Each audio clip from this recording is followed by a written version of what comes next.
Léo Dubois avait 34 ans lorsqu'il regarda sa femme, Manon, rester figée dans un silence assourdissant tandis que sa famille humiliait l'homme qu'il avait élevé.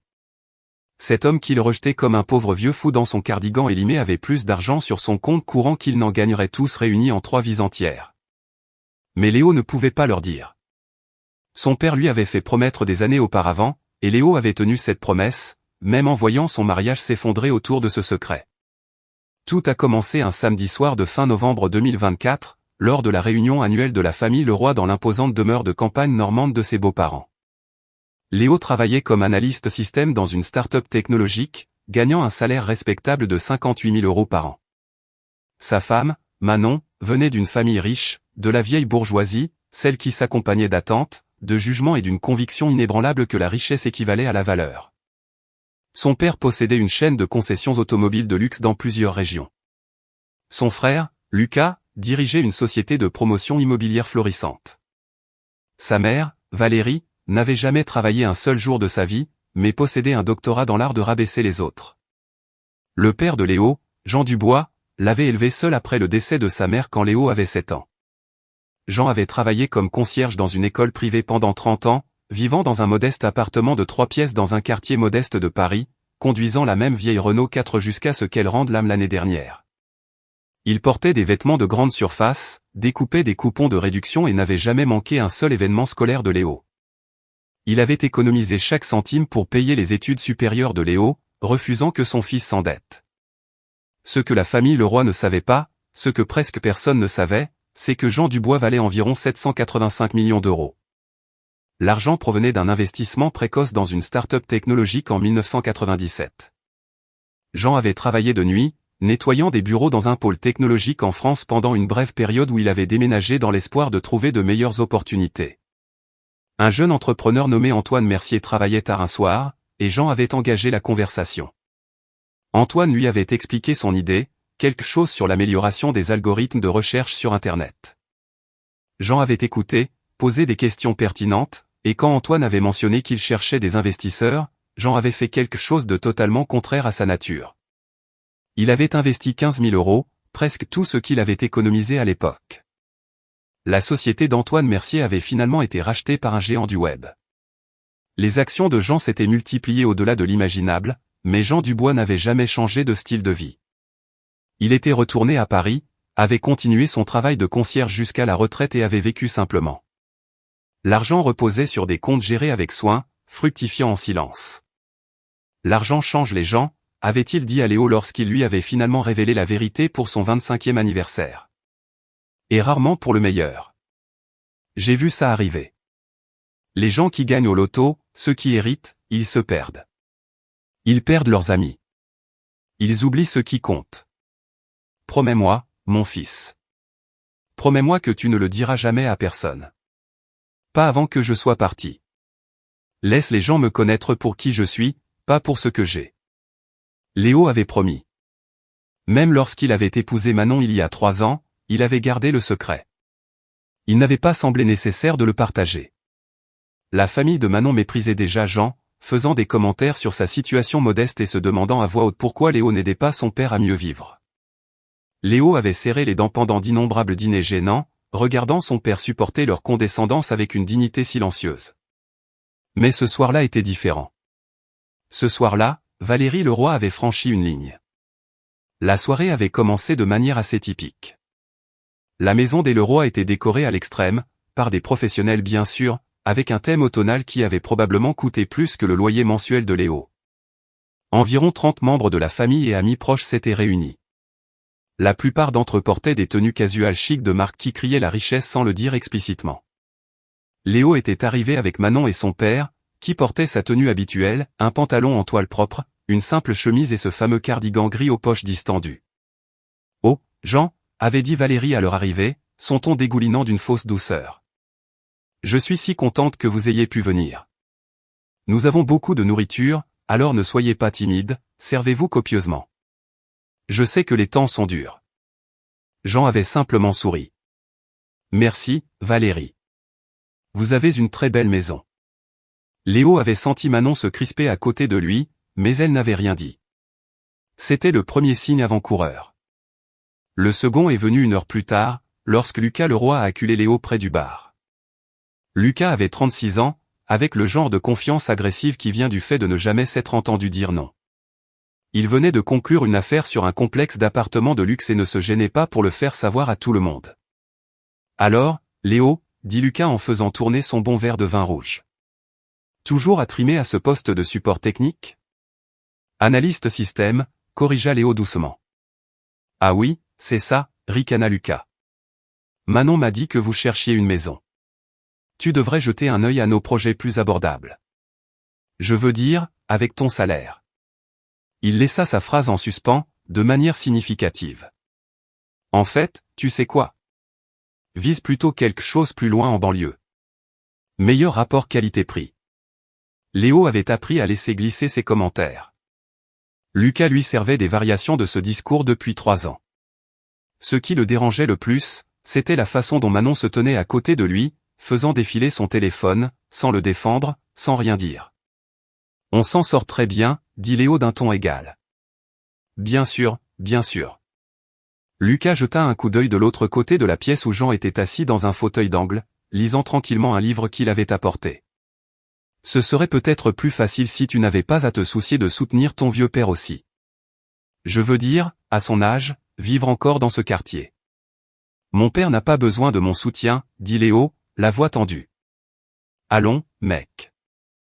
Il n'y a pas de quoi avoir honte. Beaucoup de gens ont des parents qui ont eu du mal à joindre les deux bouts. C'est admirable que tu l'aides, mais tu dois aussi penser à ton avenir. Manon mérite un certain style de vie. Léo s'excusa et s'éloigna avant de dire quelque chose qu'il regretterait. Il trouva son père, toujours en train de lire paisiblement, complètement imperturbable par le bruit et le chaos environnant. À 71 ans, Jean se déplaçait un peu plus lentement qu'avant, mais son esprit était plus vif que jamais. Il leva les yeux et sourit quand Léo s'approcha. « Ça va, mon fils ?» demanda Jean à voix basse. « C'est à moi de te demander ça, » dit Léo en s'asseyant sur la chaise à côté de lui. « Il te traite bien ?» Jean gloussa.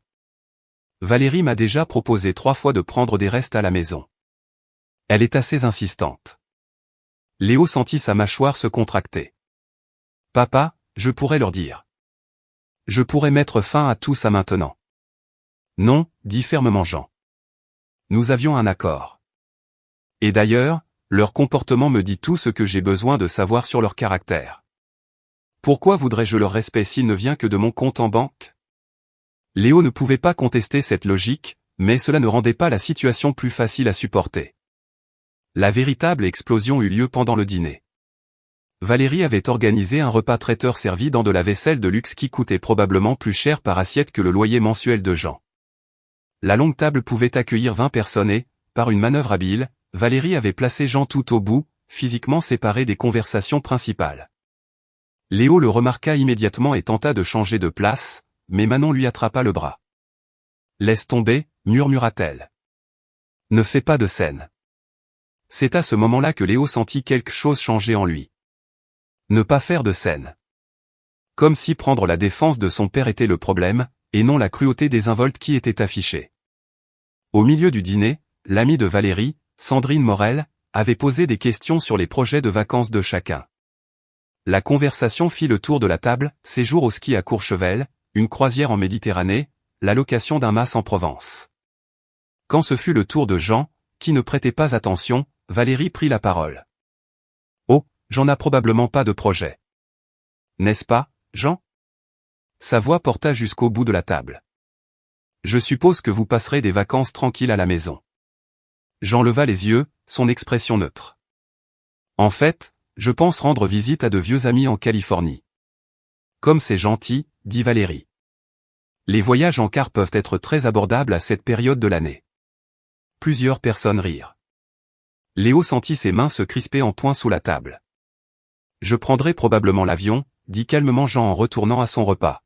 « Eh bien, espérons que ce ne soit pas trop cher. Je sais que Léo travaille dur pour vous aider. » Valérie se tourna vers Léo, son sourire acéré. « C'est très généreux de ta part, mon chéri. Tous les enfants ne sont pas aussi dévoués à un parent qui, eh bien, n'a pas vraiment constitué un pécule pour sa retraite. » L'insinuation était claire. Jean n'avait pas réussi à subvenir à ses propres besoins et était maintenant un fardeau pour Léo. Léo ouvrit la bouche pour répondre, mais Manon le devança. En fait, dit Manon, et le cœur de Léo s'emballa un instant, pensant qu'elle allait enfin défendre Jean. Léo est incroyablement généreux avec son argent. Parfois trop généreux. Nous avons parlé de l'importance d'épargner pour notre propre avenir. La table se tut un instant. Puis, Valérie rayonna. Exactement. Manon comprend. Tu es une fille intelligente. Elle regarda à nouveau Jean. Sans vouloir vous offenser, Jean, mais les jeunes couples doivent penser à leur propre vie. Les enfants coûtent cher. Les maisons coûtent cher. Il est peut-être temps d'être un peu moins dépendant. Jean posa délicatement sa fourchette. Quand il parla, sa voix était calme mais ferme. Je n'ai jamais demandé un seul euro à Léo. Ni pour le loyer, ni pour la nourriture, ni pour quoi que ce soit. Je me suis subvenu à mes besoins toute ma vie. Bien sûr, dit Valérie d'un ton dédaigneux. Mais Léo aide sûrement pour des petites choses ici et là. C'est tout à fait naturel. Cependant, elle marqua une pause dramatique, je m'inquiète pour l'avenir de Manon. Léo est un jeune homme charmant, mais il n'est pas vraiment en position de fournir le style de vie avec lequel Manon a grandi. Ajoutez à cela le soutien d'un parent, et eh bien. Elle haussa délicatement les épaules. C'est alors que Lucas intervint, bien évidemment. Il n'y a pas de honte à ça, Léo, dit Lucas à voix haute. Mais maman a raison. Si tu veux sérieusement construire un patrimoine, tu dois faire des choix difficiles. Tu ne peux pas soutenir tout le monde éternellement. Parfois, il faut se concentrer d'abord sur sa propre famille. Il leva son verre aux « décisions financières intelligentes ». Plusieurs personnes trinquèrent. Manon ne les arrêta pas. Elle resta assise, fixant son assiette, silencieuse. Léo sentit quelque chose se briser en lui. Pas soudainement, mais comme une corde qui s'effilochait depuis des mois et qui venait de céder. Il regarda sa femme, la regarda vraiment, et vit quelqu'un qu'il ne reconnaissait pas. Quand était-elle devenue cette personne ? Quand avait-elle commencé à valoriser l'opinion de sa famille au détriment de la décence humaine la plus élémentaire ? Il repoussa sa chaise et se leva. La table se tut. Nous partons, dit Léo doucement. Léo. Commença Manon. Papa, on s'en va. Léo regarda son père, qui commençait déjà à se lever, son expression indéchiffrable. Assieds-toi, siffla Manon. Tu me fais honte. Je te fais honte ? Léo la dévisagea. Ta mère vient d'insulter mon père en face. Et tu n'as rien dit. Ton frère a insinué qu'il était un fardeau financier. Et tu n'as rien dit. Tu étais d'accord avec eux. Ce n'est pas vrai. Le visage de Manon vira au rouge. J'essayais juste d'être réaliste. Nous devons économiser de l'argent. Nous ne pouvons pas. Ne pouvons pas quoi ? Ne pas aider mon père qui n'a jamais demandé d'aide ? Ne pas montrer un respect élémentaire à l'homme qui m'a élevé ? La voix de Léo montait maintenant, et il s'en fichait. Tu es restée assise là et tu les as laissés se moquer de lui. Valérie se leva, le visage pincé. Écoutez-moi bien, jeune homme. Il n'y a pas besoin de faire de drame. Nous avions simplement une conversation familiale honnête sur les finances. Si vous ne supportez pas l'honnêteté, Léo rit, mais il n'y avait aucun humour dans son rire. Vous voulez de l'honnêteté ? Très bien. Mon père a plus d'argent que tout le monde dans cette pièce réunie. Beaucoup plus. Il pourrait acheter vos concessions en espèces et ne même pas remarquer la dépense. Il pourrait racheter toute l'entreprise de Lucas avant le dessert et avoir encore assez pour mettre tout le monde à cette table à la retraite à vie. Le silence était absolu. Jean toucha le bras de Léo. Mon fils, dit-il doucement. Allons-nous-en, c'est tout. Mais Léo ne pouvait pas s'arrêter. 3 ans de condescendance, aller regarder traiter son père comme un cas social. De l'embarras croissant de Manon face au style de vie simple de Jean, tout est sorti d'un coup. Il a investi dans une start-up en 1997, continua Léo. Elle a été rachetée par un géant du web. Il vaut plus de 700 millions d'euros. Il vit dans un petit appartement et conduit une vieille voiture parce que c'est ce qu'il est. Pas parce qu'il le doit, parce qu'il le choisit. Parce que contrairement à tout le monde ici, il sait que la richesse ne définit pas la valeur. La bouche de Valérie s'ouvrait et se fermait comme un poisson. Lucas était devenu pâle. Manon fixait Léo avec une expression qu'il ne pouvait pas tout à fait déchiffrer. Le choc, peut-être, ou la colère qui lui révélait le secret. Tu mens, dit finalement Valérie. C'est ridicule. S'il avait autant d'argent, pourquoi vivrait-il comme une personne normale? Termina Léo. Parce qu'il est une personne normale. L'argent n'a pas changé ça. Il découpe toujours des coupons parce que c'est une habitude. Il porte toujours de vieux vêtements parce qu'ils sont confortables. Il prend toujours le métro parce que c'est efficace. Il n'a rien à prouver à personne. J'en tirais maintenant sur le bras de Léo, avec plus d'insistance. Léo, s'il te plaît, partons. Mais Léo se dégagea. Non, papa.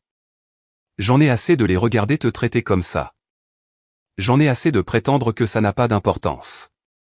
Il regarda Manon, qui était maintenant debout, le visage blanc. Et j'en ai particulièrement assez que ma propre femme ait honte de toi. Je n'ai pas honte, commença Manon, mais sa voix se brisa. Léo, tu lui avais promis de ne le dire à personne. Et tu m'as promis de m'aimer et de m'honorer, rétorqua Léo. Cela inclut ma famille. Mon père est le meilleur homme que j'ai jamais connu. Il m'a appris l'intégrité, l'humilité, ce qui compte vraiment dans la vie. Et tu sais quoi? Si tu ne peux pas voir ça, si tout ce que toi et ta famille pouvaient voir, ce sont des signes d'euro ou leur absence, alors peut-être que nous devons avoir une conversation très différente sur notre avenir. Il se tourna vers son père. Viens, papa. On s'en va. Cette fois, Jean ne discuta pas. Ils se dirigèrent ensemble vers la porte, laissant derrière eux une pièce stupéfaite et silencieuse. Léo attrapa leur manteau dans le placard du hall. Alors qu'ils atteignaient la porte d'entrée, Manon accourut derrière eux. Léo, attends. S'il te plaît, pouvons-nous juste en parler? Léo se tourna pour la regarder. À ce moment-là, debout dans le grand hall de ses parents, elle ressemblait à une étrangère. De quoi y a-t-il à parler, Manon? Tu as fait ton choix. Tu es restée assise là sans rien dire pendant qu'il l'humiliait. Pire, tu étais d'accord avec eux. Tu penses qu'il est un fardeau. Tu le penses depuis un moment, n'est-ce pas? C'est pour ça que tu suggères qu'on le voie moins. C'est pour ça que tu ne peux soudainement plus venir à nos dîners du dimanche avec lui. Ce n'est pas juste, dit Manon, des larmes se formant dans ses yeux. J'essayais d'être pratique. Ton père ne semble pas se soucier de l'argent. Et je pensais. Tu pensais quoi? Que nous devrions le mettre à l'écart parce qu'il ne correspond pas aux standards de ta famille. Parce qu'il pourrait te faire honte lors des réceptions au club de golf? Non, je voulais juste. Manon regarda en arrière vers la salle à manger, où Léo pouvait voir des visages pressés contre l'embrasure de la porte, tout le monde écoutant. Elle baissa la voix. Je voulais juste m'intégrer. Ma famille a des attentes, et tu n'allais jamais gagner un salaire de cadre supérieur et je pensais. Voilà, dit Léo doucement. Tu pensais que je n'étais pas assez bien, et par extension, mon père non plus. Ce n'est pas ce que je voulais dire. Alors qu'est-ce que tu voulais dire, Manon? Parce que de mon point de vue, tu viens de me dire que mon salaire n'est pas suffisant, que le style de vie de mon père te met dans l'embarras, et que l'approbation de ta famille compte plus que mes sentiments. Manon tendit la main vers lui, mais Léo recula. Nous parlerons plus tard. Quand tu auras décidé de ce qui est vraiment important pour toi. Ils la laissèrent là, debout, des larmes coulant sur son visage, alors qu'ils sortaient dans la froide nuit de novembre. Dans la petite voiture de Léo, père et fils restèrent assis en silence pendant plusieurs minutes. Finalement, Jean parla. Tu as rompu ta promesse, dit-il. Mais son ton n'était pas coléreux. Juste triste. Je sais, dit Léo, agrippant le volant. Je suis désolé, papa. Je n'en pouvais plus. De les voir te traiter de cette façon. De voir Manon ne rien dire. C'est ta femme, mon fils.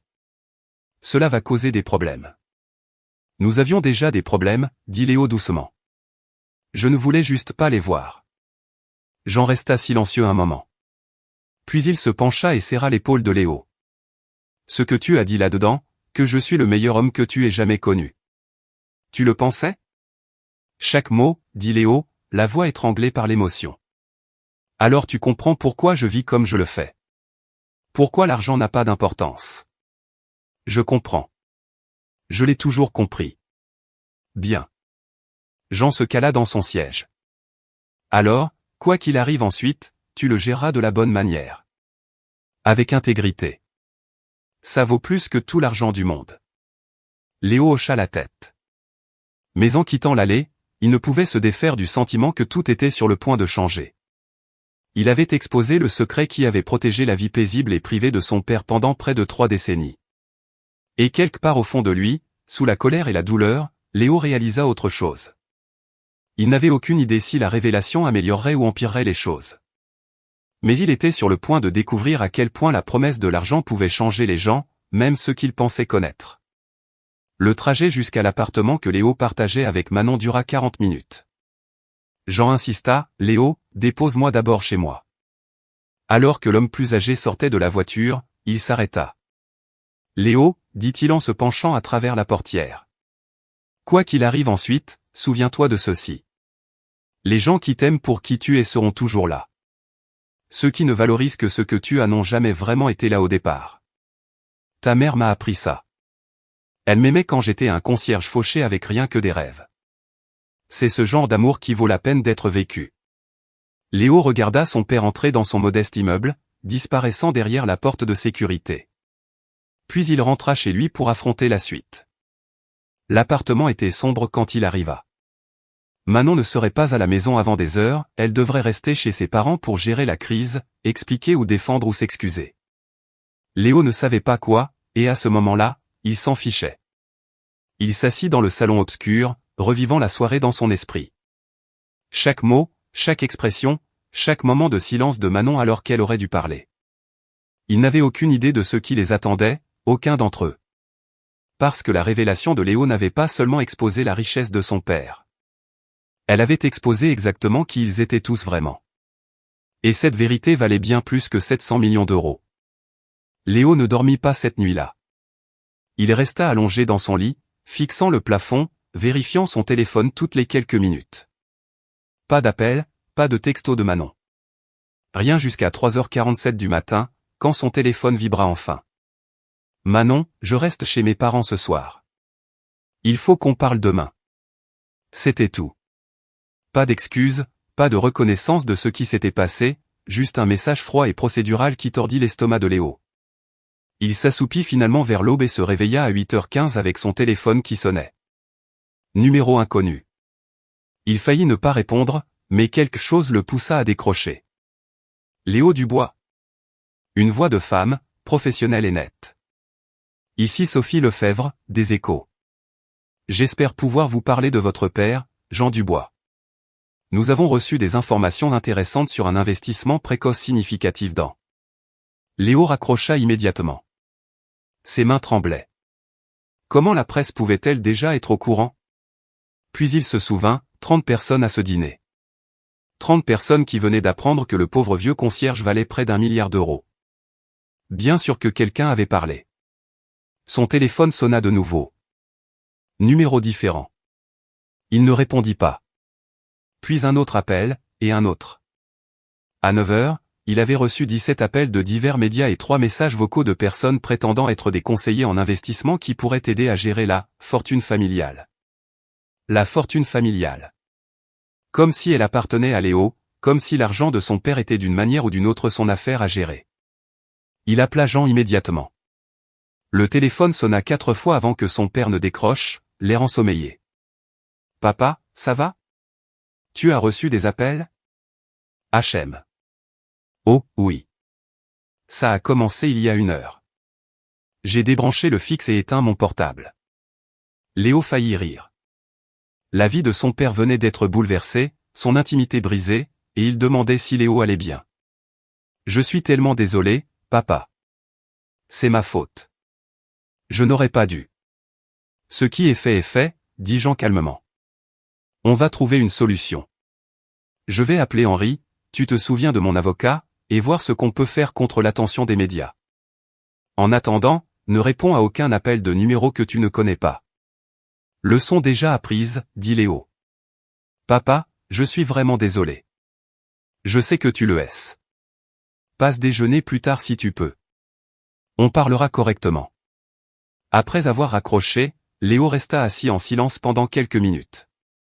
Puis son téléphone vibra avec un texto. Cette fois, c'était de Lucas. Lucas, hey, mec. Je crois qu'on a tous mal commencé hier soir. Pourquoi tu ne passerais pas à la maison avec ton père aujourd'hui? On adorerait s'excuser comme il se doit. La famille doit rester soudée, non? Léo fixa le message, incrédule.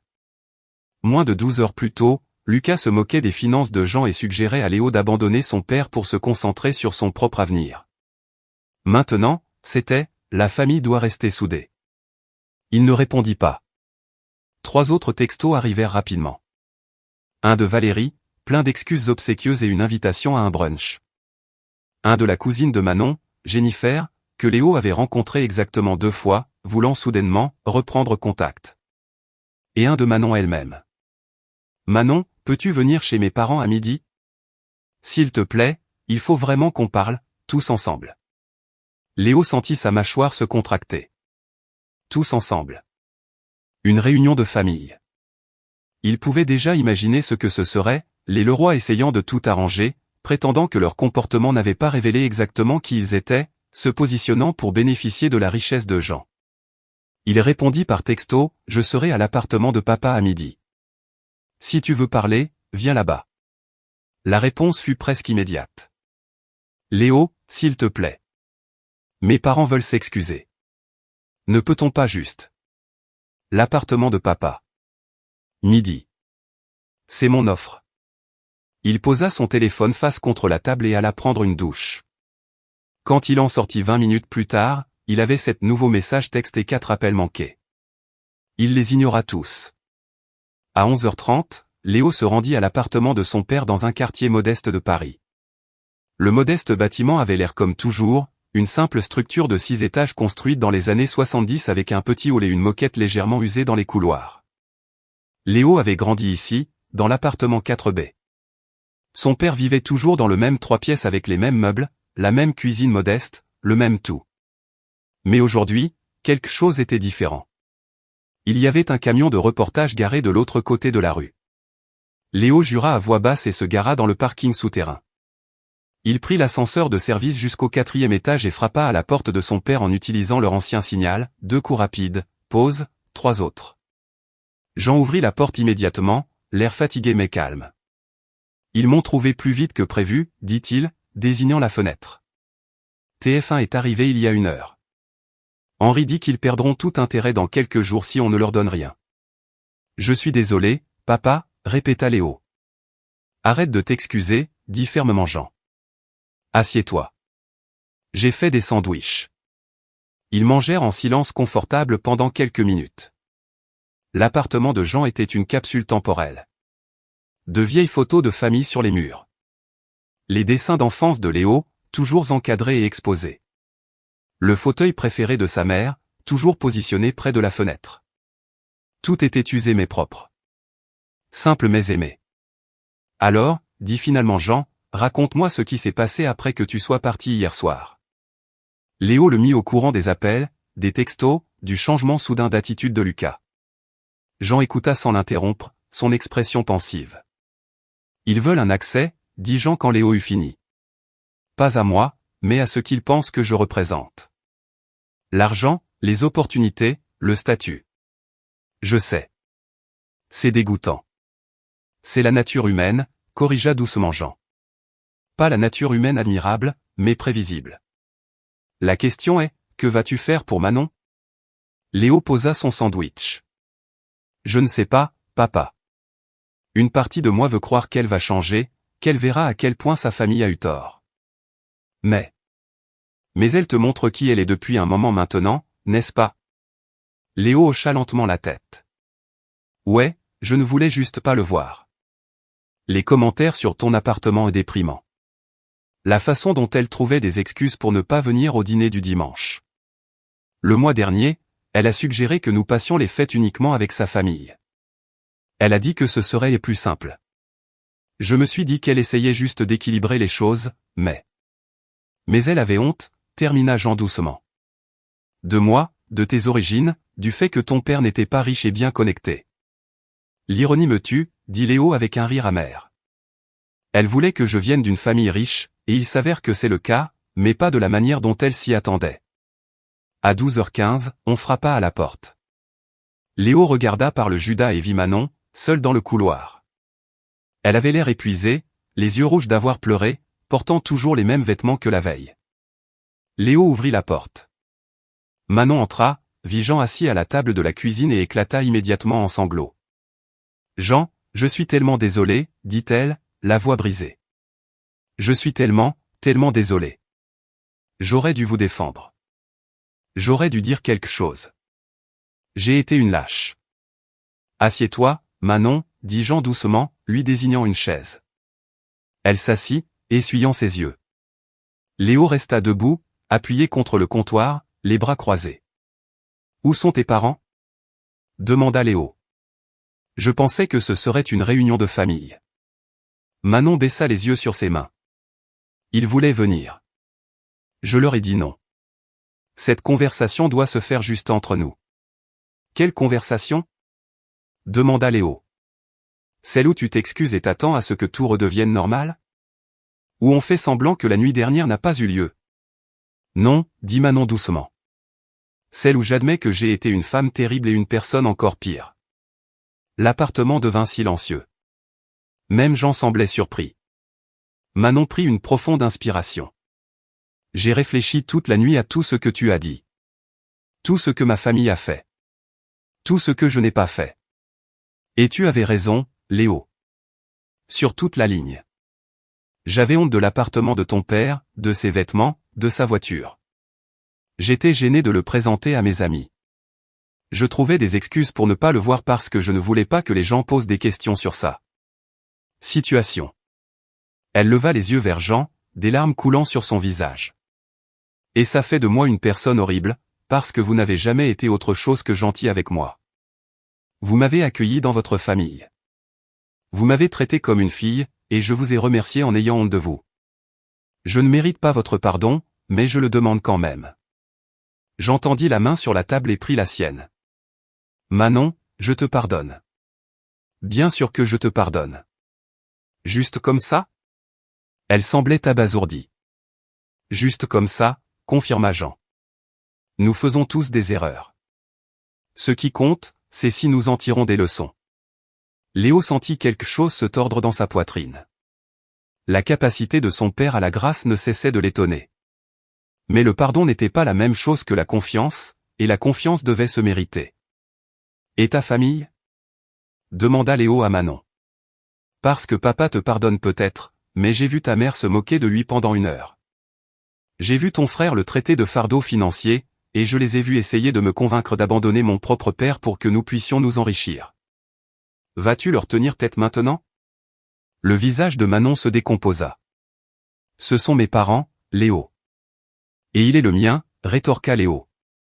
Alors, de quel côté es-tu? Pourquoi faut-il qu'il y ait des camps? La voix de Manon s'éleva. Pourquoi ne pouvons-nous pas simplement aller de l'avant? Mes parents réalisent qu'ils ont eu tort. Ils veulent s'excuser. Vraiment? Interrompit Léo. Ou veulent-ils un accès à l'argent de papa? Parce que le texto de Lucas ce matin était très intéressant. Soudain, nous sommes la famille. Soudain, ils veulent rester soudés. Où était cette énergie la nuit dernière? Les gens font des erreurs quand ils sont surpris. Ne leur trouve pas d'excuses, Manon. C'est ce que tu as fait pendant tout notre mariage. Trouver des excuses, justifier leur comportement, me demander d'être compréhensif pendant qu'ils nous traitent, moi et mon père, comme si nous étions inférieurs. Ce n'est pas juste. Ah non? La voix de Léo était maintenant froide. 3 ans, Manon. 3 ans de commentaires sur mon salaire, ma voiture, mon quartier. 3 ans où ta mère a suggéré que tu pouvais trouver mieux. J'ai laissé passer parce que je t'aimais. Parce que je pensais que tu étais de mon côté. Mais tu ne l'étais pas. Tu étais de leur côté. Et la seule raison pour laquelle tu es ici maintenant, la seule raison pour laquelle tu t'excuses, c'est parce que tu as découvert qu'il y avait de l'argent en jeu. Ce n'est pas vrai, protesta Manon. Mais sa voix manquait de conviction. Alors prouve-le, dit Léo. Dis à ta famille que l'argent de papa est son affaire, pas la leur. Dis-leur que rien ne change, que nous n'allons pas prendre de vacances de luxe ou acheter de nouvelles voitures ou investir dans le prochain projet de Lucas. Dis-leur que l'intimité et la dignité de papa comptent plus que leur désir soudain d'être proche de nous. Manon ouvrit la bouche, la referma, puis l'ouvrit à nouveau. Léo, ce sont toujours ma famille. Je ne peux pas simplement les rayer de ma vie. Je ne te demande pas de les rayer de ta vie. Je te demande d'établir des limites, de mettre notre mariage en premier. De défendre mon père quand ils commenceront inévitablement à le traiter comme un distributeur de billets au lieu d'un être humain. Ils ne feraient pas ça. Ils le font déjà. Léo sortit son téléphone et lui montra les textos. Regarde, Lucas veut reprendre contact. Ta mère veut au brunchet. Ta cousine Jennifer, qui ne m'a jamais dit plus qu'un bonjour, veut soudainement en prendre des nouvelles. C'est à ça que les prochains mois vont ressembler, Manon. Peut-être des années. Des gens qui sortent de nulle part, étant gentils pour toutes les mauvaises raisons.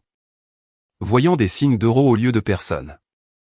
Et j'ai besoin de savoir que tu seras à mes côtés et à ceux de papa, pas que tu faciliteras la chose. Manon fixa le téléphone, le visage pâle. Seulement si nous le laissons faire, dit Jean doucement. Léo et Manon se tournèrent tous les deux pour le regarder. L'argent ne m'a pas changé en 27 ans. Il n'a pas à nous changer non plus. Mais cela demande quelque chose que la plupart des gens trouvent très difficile. Dire non. Refuser des opportunités qui semblent bonnes sur le papier mais qui compromettent vos valeurs. Décevoir les gens qui attendent des choses de vous. Voir des relations se terminer parce qu'elles étaient construites sur de fausses fondations. Il regarda Manon directement. Je ne veux pas l'argent de votre famille. Je n'ai pas besoin de leur relation. Je n'ai pas besoin de leur approbation. Ce que je veux, c'est continuer à vivre ma vie comme je l'ai toujours fait, simplement, tranquillement, selon mes propres termes. Léo comprend ça. La question est, peux-tu le comprendre? Peux-tu accepter une vie qui pourrait ne pas inclure les vacances de luxe, les sacs à main de créateurs et les adhésions au club de golf avec lesquels tu as grandi? Manon regarda entre Jean et Léo, son expression perdue. Je ne sais pas. Je veux dire oui, mais honnêtement, je ne sais pas. Je n'ai jamais vécu autrement. Alors peut-être que tu dois y réfléchir, dit Léo, sa voix plus douce maintenant, mais toujours ferme. Parce que je ne vais pas regarder mon père se faire utiliser par ta famille.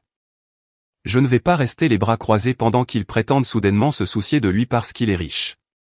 Et je ne vais pas les laisser le presser d'investir dans les projets de Lucas ou de faire des dons au gala de charité de ta mère ou de toutes les 100 autres manières dont ils essaieront d'accéder à son argent. Qu'est-ce que tu dis? La voix de Manon était faible. Je dis que nous avons peut-être besoin de t'en séparer. Pour que tu découvres ce que tu veux vraiment, qui tu es vraiment, indépendamment des attentes de ta famille. Tu veux une séparation? Manon se leva brusquement. Léo, non. S'il te plaît. Je sais que j'ai tout gâché, mais nous pouvons surmonter ça. Vraiment? Demanda Léo. Parce que je ne pense pas que tu aies vraiment saisi ce qui s'est passé la nuit dernière. Il ne s'agit pas seulement de ton silence. Il s'agit de 3 ans à te regarder devenir lentement plus comme eux, plus concentré sur le statut et l'argent et ce que les gens pensent, plus gêné de mes origines. Tu adorais les dîners du dimanche avec papa. Tu disais que tu admirais son humilité. Quand est-ce que ça a changé? Manon pleurait de nouveau, mais Léo ne pouvait pas dire si c'était un remords sincère ou la peur de perdre la vie qu'elle s'était construite, ou la vie qu'elle venait de découvrir pourrait être possible avec l'accès à la richesse de Jean.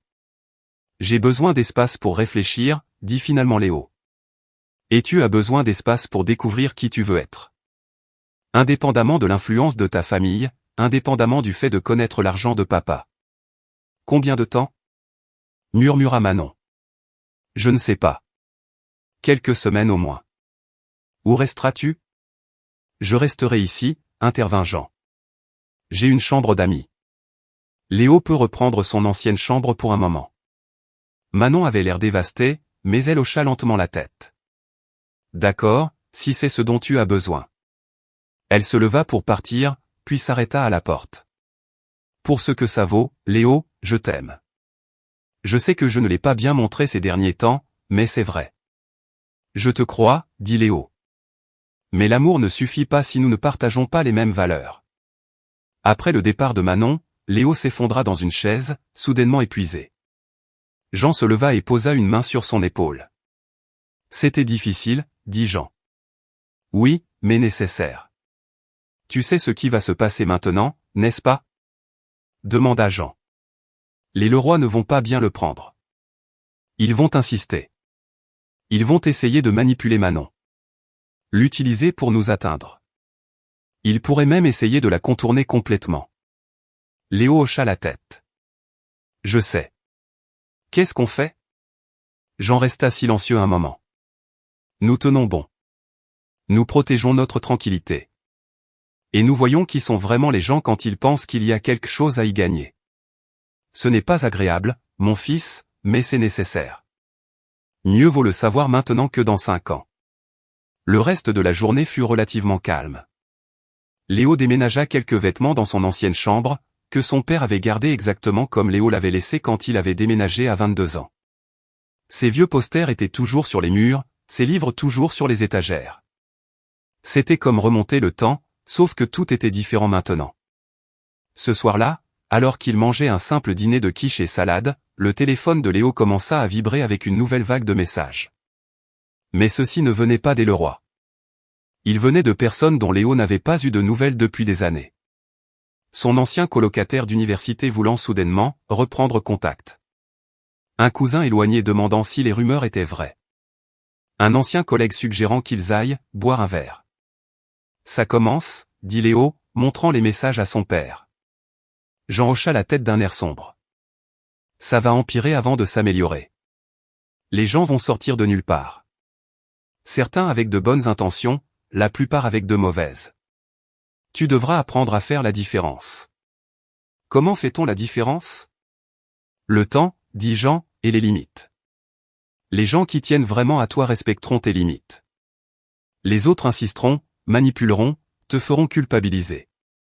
Ils te feront sentir que tu leur dois quelque chose parce que tu as accès à la richesse. Ne tombe pas dans le panneau. Léo était sur le point de répondre quand son téléphone sonna. Manon. Il hésita, puis répondit. Léo? La voix de Manon était tendue, crispée. Mes parents veulent vous parler, à toi et à ton père, demain matin. Ils insistent. Non. Léo, s'il te plaît. Ils sont vraiment contrariés. Ma mère pleure depuis ce matin. Ils se sentent terriblement mal de la façon dont ils ont traité Jean. Alors ils peuvent lui écrire une lettre, dit Léo. Ils n'auront pas de réunion en face à face où ils pourront le presser ou essayer de justifier leur comportement ou, soyons honnêtes, se positionner pour de futures faveurs. Ce n'est pas le but. Si. Manon, sois honnête avec toi-même. Pourquoi tes parents se soucient-ils soudainement autant de réparer les choses?